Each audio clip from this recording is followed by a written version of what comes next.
Are we catching those fire trucks? Can you guys hear the fire trucks? There was like a bunch of just emergency vehicles that just. This whole interview is so fire. Oh, there it is. Okay. There it This is. interview is so Darren fire. Barnett, everybody. How do you not know that's not an ambulance? I can tell.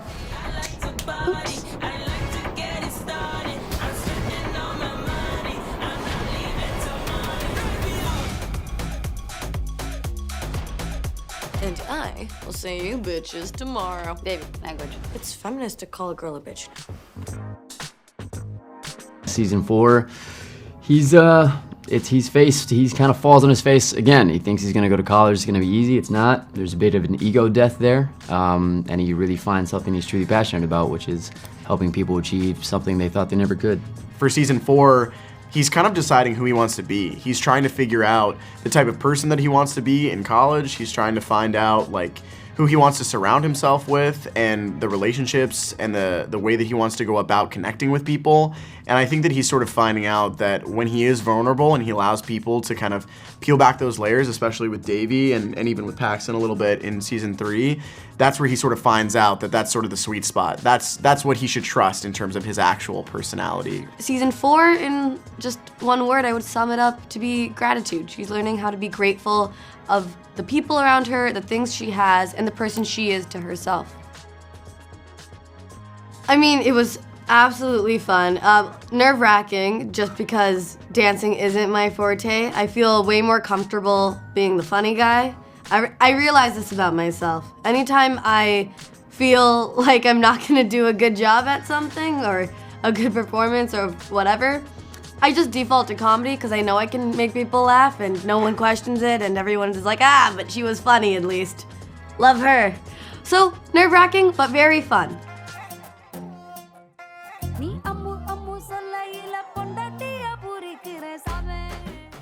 It was honestly very special because the song is in Tamil, and instead of just using any old, South Indian, South Asian language, we specifically made it intentional that it was a song in the Tamil language because the Vishwa Kumars are a Tamil family, and those small details I feel like go a long way with audiences.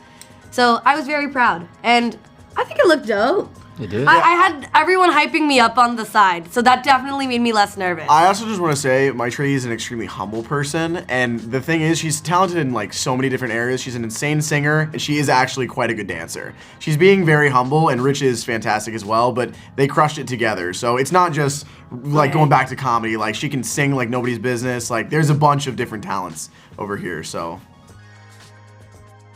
I think it kind of plays into a similar message for every season, and I think it's something Paxton said season 1, who cares what other people think, you do you.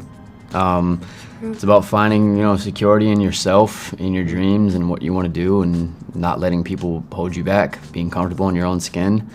And when your ego dies, finding a way to come alive in another facet that suits you. Well, we did it. Yep. We had sex. Okay, well, catch you on the flippity flip. Without spoiling things, I think that the way that we end off in season 3, it's going to be a very bumpy ride. I think that Ben and Devi's relationship has been everything but easy, and I think that we still have Paxton over there. There's a new character, Ethan, that comes in, played by Michael Cimino, and there's a lot going on. So it's not just going to be smooth sailing just because they had the coupon at the end and the door closes. There's obviously, in the typical never have I ever fashion, and in life, it's never as easy as you think it is. So we'll see. It's I don't know, maybe viewers will think that it makes sense at the end, and perhaps some of them won't. But we'll see which team they reside on and see what they think. With Devi, anything's on the table, let's be real. She could be, super successful, but she could also be equally a mess. She could equally be totally secure in a job and employed, and also be woefully unemployed and still, eating instant noodles, which is also a vibe. That's okay. No shame in either.